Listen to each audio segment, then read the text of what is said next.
The thing about an elevator is that you barely notice it.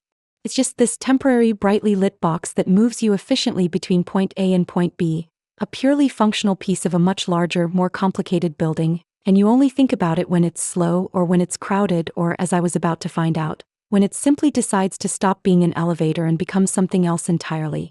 It was a Tuesday evening just after 7 o'clock, and I was leaving the corporate high-rise where I'd spent the last 9 hours trying to figure out why 3 spreadsheets refused to talk to each other. The building, the Metropolitan Tower downtown, was a typical glass and steel structure, humming with that late-day corporate energy, which was quickly fading as the last stragglers, myself included, headed for the exits. I hit the down button for the express bank of elevators, the ones that shoot you straight from the high floors down to the lobby, and waited. 2 people were already waiting. An older gentleman in a beautifully tailored suit, clearly on a very important phone call, and a woman I recognized vaguely from the accounting department, scrolling rapidly on her phone, oblivious to the world. When the doors opened, it was an empty car, pristine and silent, exactly the way you want it.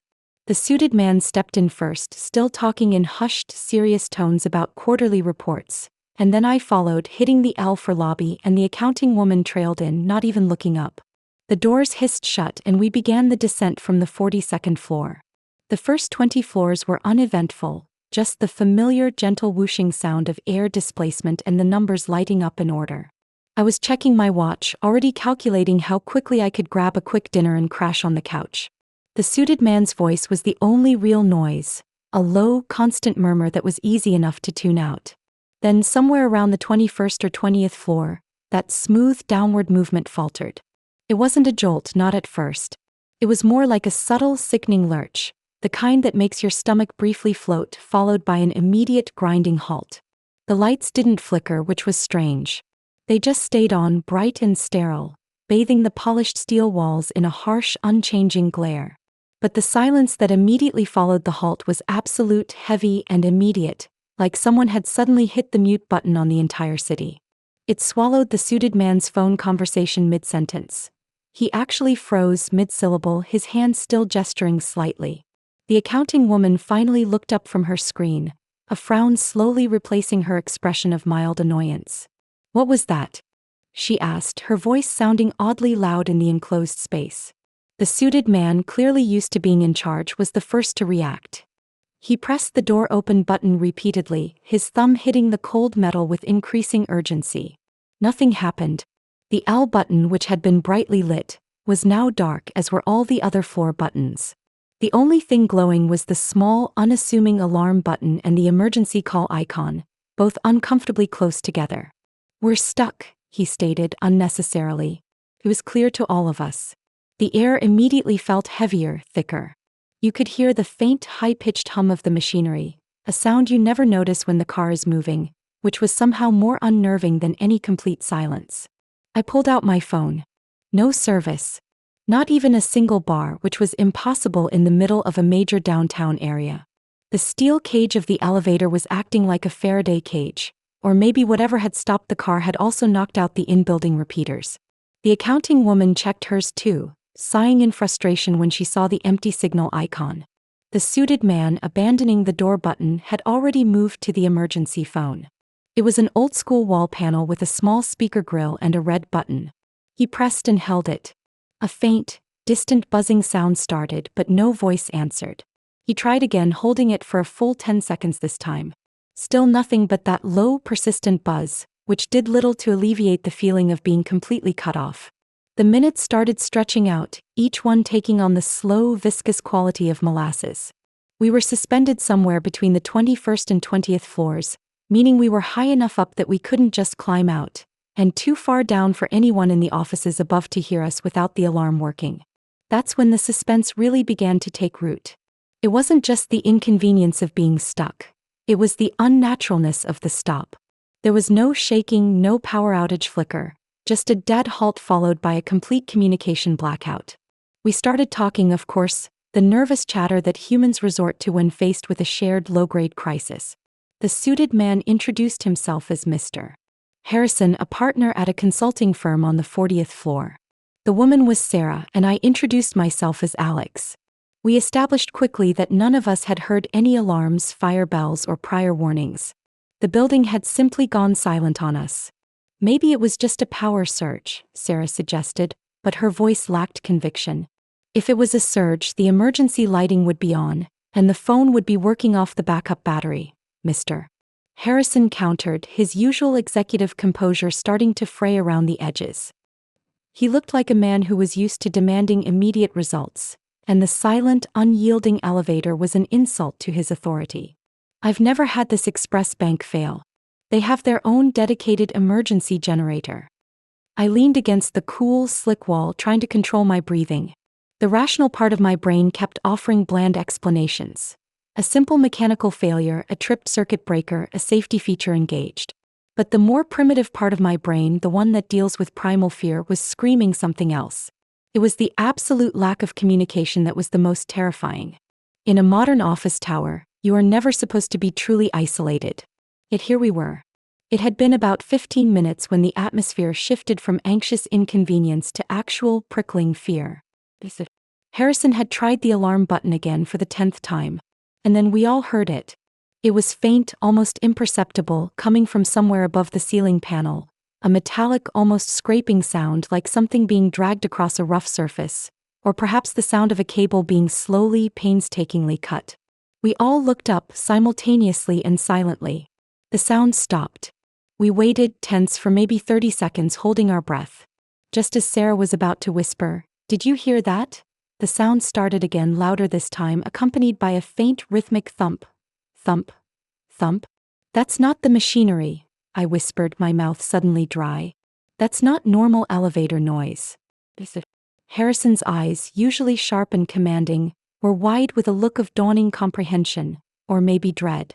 "It sounds like someone is on the roof of the car," he said, the sheer absurdity of the statement somehow making it more terrifying. Why would someone be on the roof of a stalled express elevator 20 floors up in the middle of the evening? Creepy encounter territory was quickly bleeding into a potential true crime-inspired nightmare. This wasn't a mechanical fault. This was starting to feel intentional. The rhythmic thump stopped directly above us.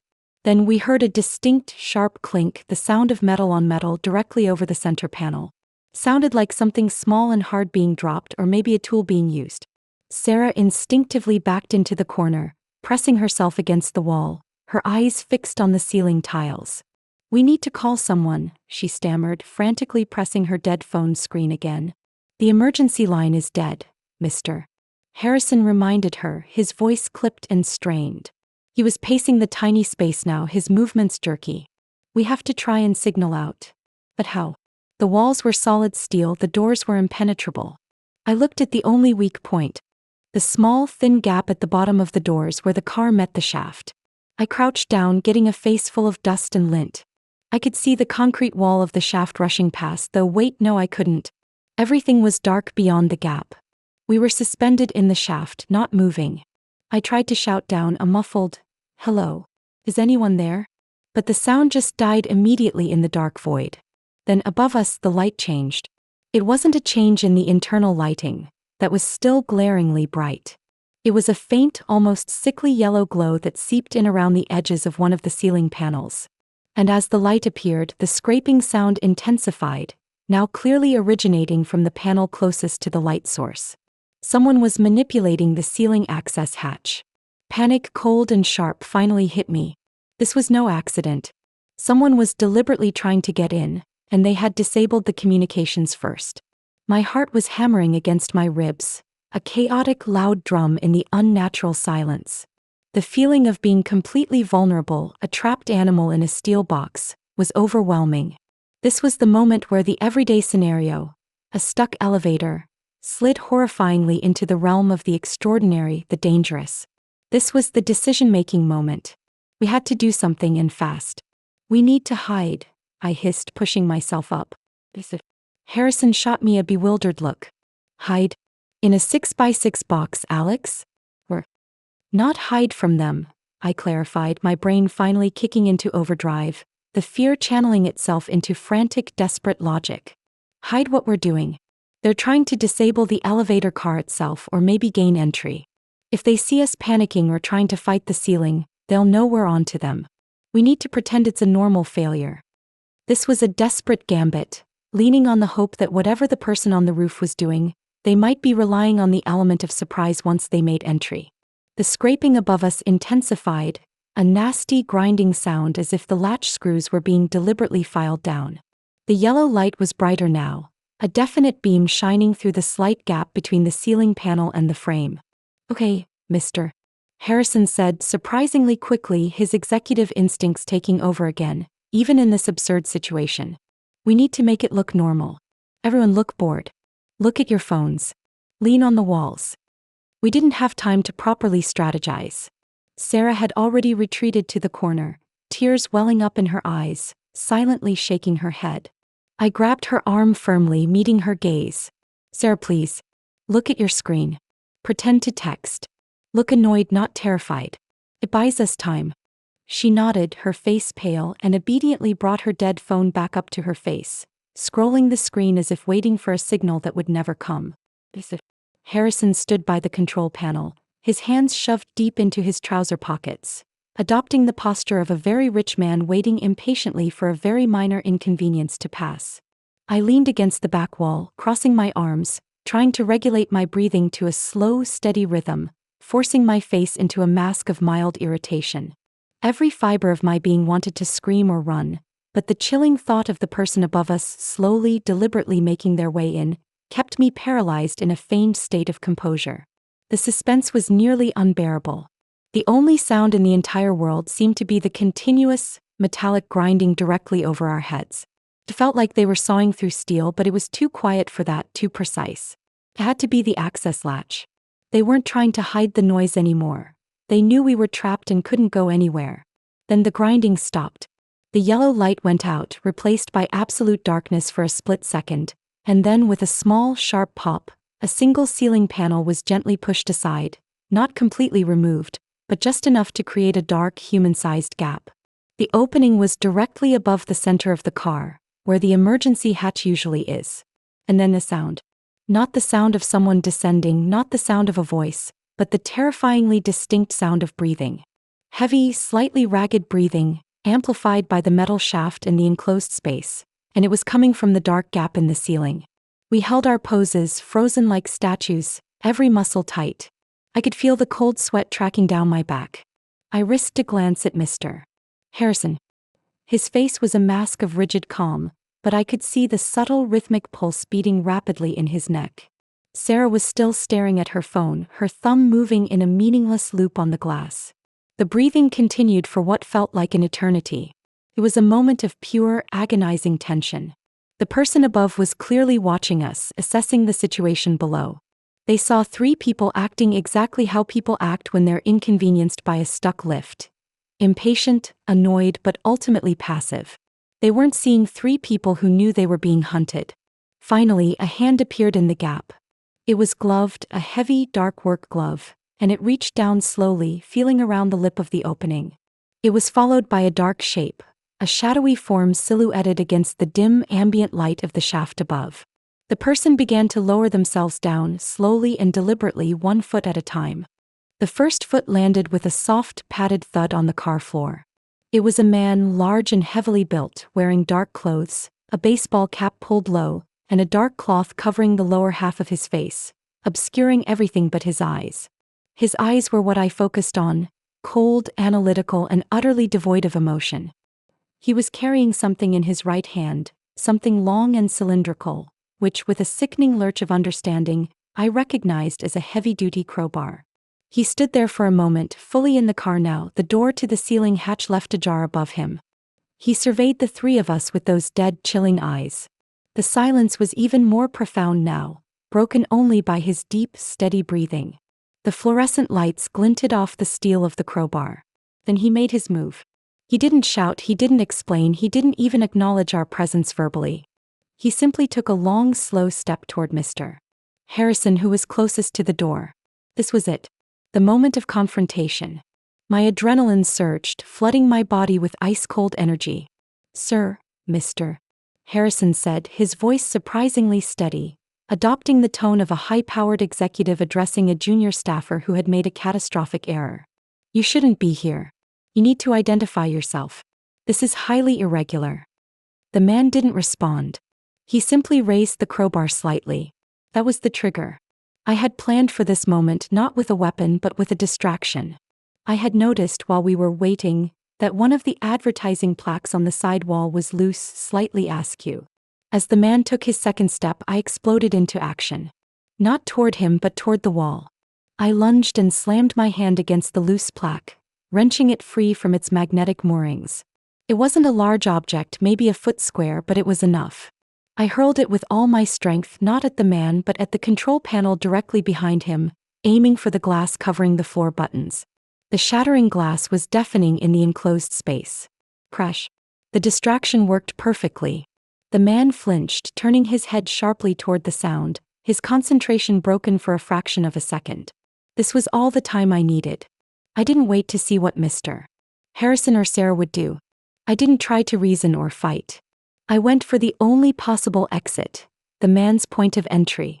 I vaulted over the central railing, using the momentum of the throw, and scrambled up onto the small, shallow ledge that ran along the top of the wall. I grabbed the lip of the open ceiling hatch, pulling myself up with a desperate surge of strength fueled purely by panic. My hands were slick with sweat, but the metal of the hatch was cold and rough. I heard a muffled shout, maybe from the man, maybe from Mr. Harrison, and the sickening sound of the crowbar hitting the wall where I had been standing moments before. Bang! I was half in, half out of the opening, my feet still dangling precariously inside the car. The man spun around, seeing my escape attempt, and lunged. I felt the rough fabric of his glove brush against my ankle, but I kicked out hard, connecting with something solid, and with a final desperate heave I pulled my legs through the hatch and collapsed onto the cold, dusty metal roof of the elevator car. The car roof was a terrifying place. It was narrow, covered in thick cables, dust and grease, and utterly dark, illuminated only by the faint, diffused light from the gap I had just squeezed through.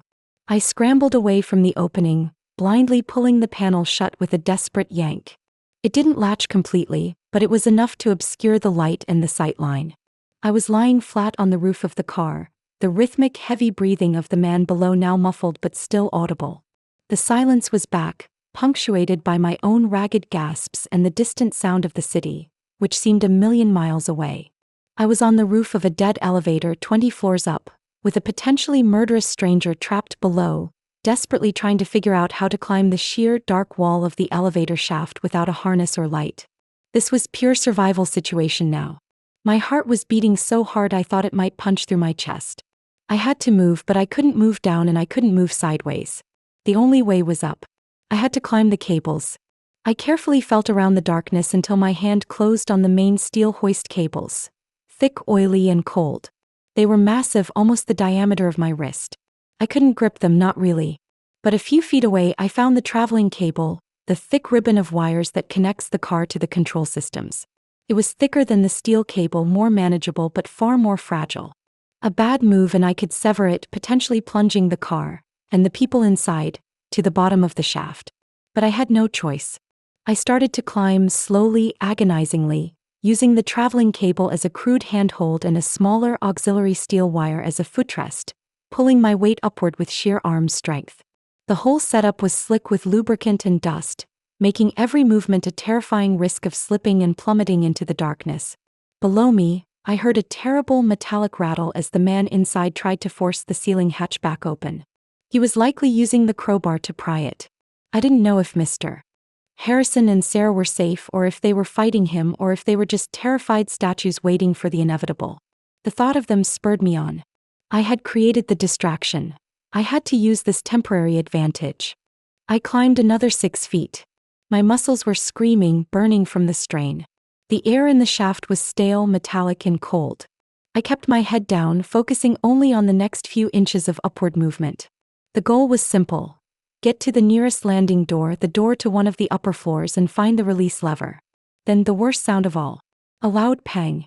From below, and a terrifying, grating sound, followed by the muffled, angry shout of the man. He had succeeded. He had pried the hatch completely open. The light from the car flooded the small space on the roof. I was fully exposed. I risked a glance down. The man was already halfway back out of the hatch, clambering onto the car roof. He spotted me immediately, silhouetted against the dark wall of the shaft, clinging to the cables. His expression, even with the cloth over his face, was pure, cold fury. He started climbing after me, not on the cables, but using the steel crossmembers of the elevator frame itself, moving with a frightening speed and agility that belied his heavy build. He was only 10 feet below me now, his gloved hand reaching up inches from my dangling foot. I could smell the metallic tang of the dust and the faint scent of old oil coming off his clothes. I risked everything. I let go of the auxiliary wire with my foot and kicked back hard, aiming blindly. I connected again with a solid, satisfying thwack hitting his shin. He let out a surprised, strangled grunt and momentarily lost his grip, sliding slightly down the crossmember, catching himself just in time. That gave me a precious few seconds. I looked up frantically. Right above me, maybe 8 more feet, was a small, dusty panel, the emergency access panel for the 22nd floor. I had to get there. I pulled myself up one last time, my arms screaming in protest. I reached the panel, frantically scrabbling for a handle or a latch. There was a small recessed lever. I didn't hesitate. I threw all my weight onto it and yanked it down with a desperate, painful grind. The safety mechanism on the door clunked open. But I wasn't at the level of the floor. The car was still suspended between floors, meaning the landing door was about 3 feet above my head. Behind me, the man was recovering, climbing fast again, his movements now fueled by a desperate, terrifying rage. He was almost close enough to touch my feet. There was only one way. I had to jump. I took a deep breath, braced my feet on the thick main hoist cable, and pushed off with every ounce of remaining energy, launching myself upward and sideways toward the dark opening of the landing door. I hit the frame hard, shoulder first, scraping my skin raw on the sharp edges, but my hands found the dusty carpet of the floor inside. I scrambled forward, pulling myself through the narrow gap, tumbling onto the cold, hard floor of the 22nd floor lobby, utterly exhausted. I didn't stop to catch my breath. I didn't look back at the dark, open maw of the shaft. I immediately rolled to my feet, ignoring the throbbing pain in my shoulder, and scrambled to slam the heavy landing door shut. The lock mechanism clanged back into place with a sound that felt like the sweetest music I had ever heard. I then collapsed against the door, leaning my full weight against the cold steel, my breathing coming in deep, ragged sobs. I was safe for now, but I was hyperventilating. The terrifying image of the man's cold eyes still burned into my mind. I was on the 22nd floor of a near-empty corporate tower. The danger hadn't ended, it had just changed its location. I fumbled for my phone again, but it was still showing no service. The communication blackout was clearly impacting the entire building's internal systems, not just the elevator car itself. I looked around the 22nd floor lobby. It was dark, silent, and entirely deserted, just a pristine expanse of marble and glass. Every office door was locked. I was alone, miles above the street, with a potentially violent criminal trapped a few feet below me, who now knew exactly where I was. My mind raced. I needed to find a working phone line or an alarm or a way to get outside. I moved quickly but quietly, running toward the emergency stairwell, the heavy steel door glowing with the red exit sign. As I reached the door, I heard something. A faint, terrible sound coming from the stairwell itself, not from the elevator shaft. It was the sound of a fire alarm being pulled, not the loud, full-throated siren, but the distinct clanging of the alarm bell being activated manually, followed by the immediate, overwhelming blare of the building's emergency system. The sheer volume of the alarm was a physical shock. It echoed deafeningly in the empty hall, a massive wave of sound that finally broke the oppressive silence. But it wasn't a fire. It was too soon after the elevator incident. It had to be Mr. Harrison. He or Sarah must have triggered the fire alarm to alert the outside world, to force a response, to get the police or fire department here immediately. It was a bold, desperate move, and it was brilliant. I pushed through the stairwell door and started sprinting down the concrete stairs. 22 flights. My legs burned with the effort, but I didn't dare slow down. I was counting the floors, 21, 20, 19, each level a step closer to safety but also a step closer to the ground, where the criminal might eventually emerge if he managed to climb to a lower door, or worse, if he had an accomplice waiting. As I descended, the realization of the larger picture hit me. The planned, systematic nature of the attack. Disabling the elevator's power and comms, then disabling the ceiling hatch. This wasn't a robbery. If it were a simple robbery, he could have waited until we reached the lobby. This was a deliberate act of isolation, an attempt to contain and subdue 3 specific people. The cold efficiency was terrifying. I reached the 10th floor, gasping for breath, my lungs burning, my entire body soaked in sweat. I risked a glance at my phone again. Still no service. The building was clearly still in lockdown mode, or the jamming equipment was still active.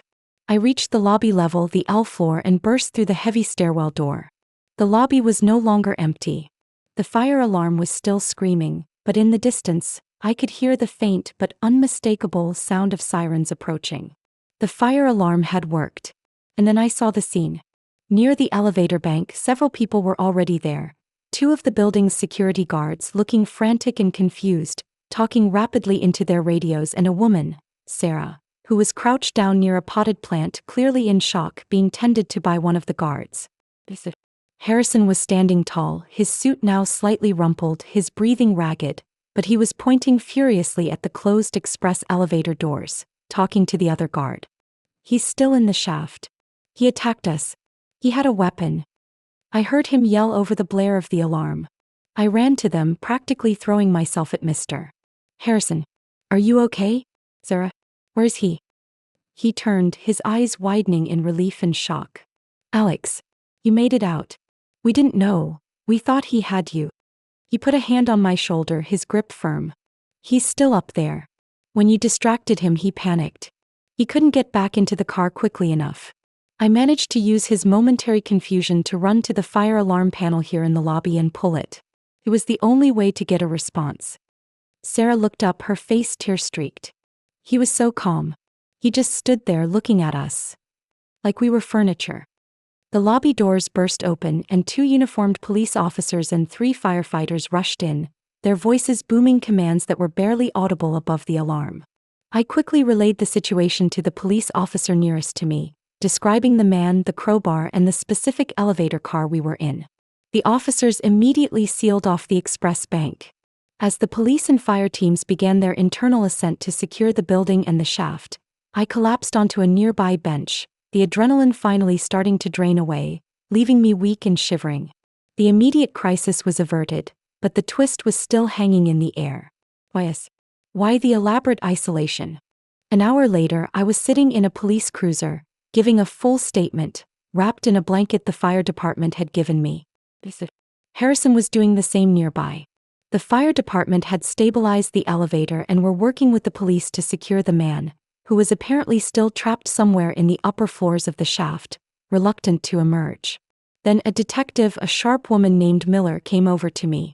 She was holding a clear evidence bag containing the crowbar, which the fire crew had retrieved from the car.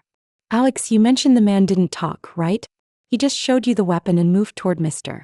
Harrison. Yes, I confirmed. He didn't say a single word. It was just a cold, silent threat. Detective Miller looked at me, her expression grim. The man's name is Gary Thompson. He's a former disgruntled employee. He was fired from Mr. Harrison's consulting firm 6 months ago for embezzlement.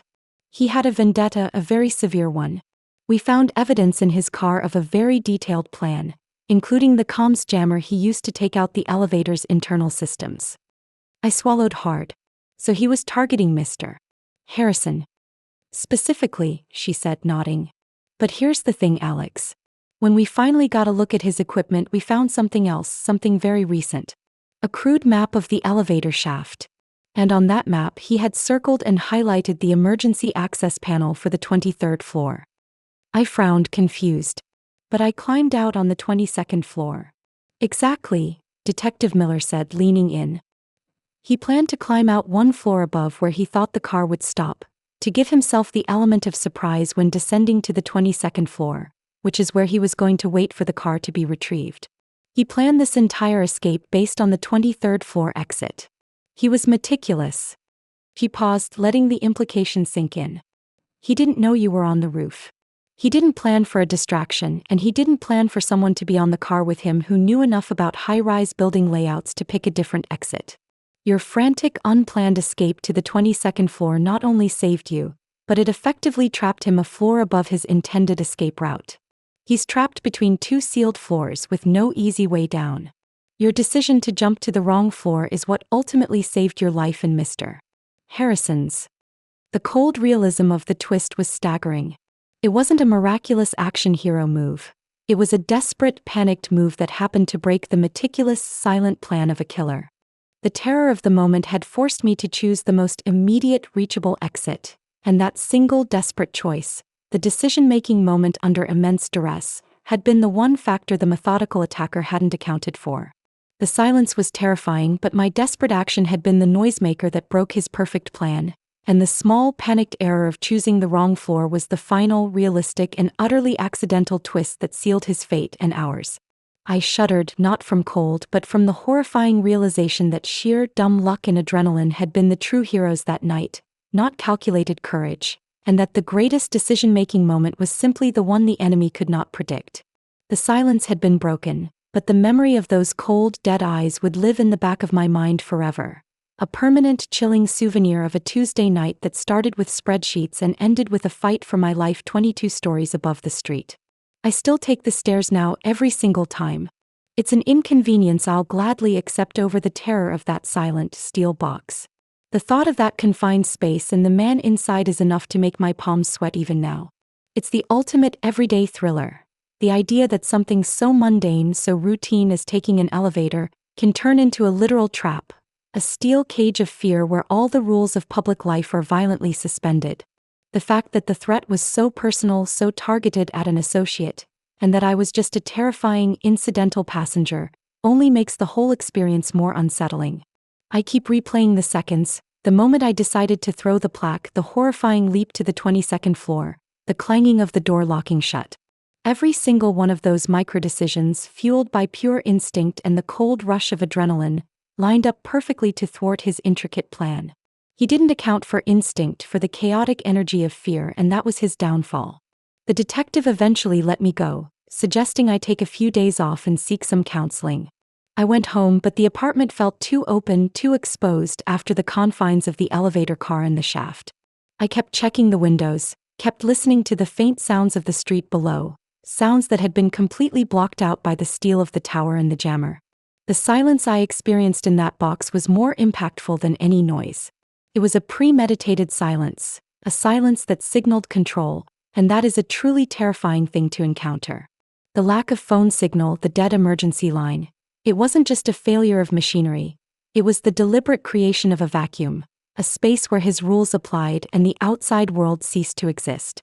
That feeling of being totally cut off, of being a target in a soundproof tomb, is the part that will probably never leave me. Even now, hearing the soft, familiar ding of an elevator arriving in a store or a hotel lobby makes me freeze for a moment, my heart giving a small, sharp thump against my ribs. I've switched jobs too, not just because I couldn't face the Metropolitan Tower again, but because the corporate world itself, the routine, the structure, now feels like a thin veneer over a terrifying, unpredictable chaos. I think about Sarah, the accountant who was just trying to get home to her own routine, and Mr. Harrison, the powerful man whose success had made him a target. We were all just going through the motions, and then the box stopped and the world changed. The realization that any mundane moment can turn into a life or death struggle, that the only thing separating us from a predator is a thin sheet of metal or the functioning of a simple alarm system, is the real lesson of that night. I still see Detective Miller's face, the slight shake of her head when she told me about the map and the 23rd floor.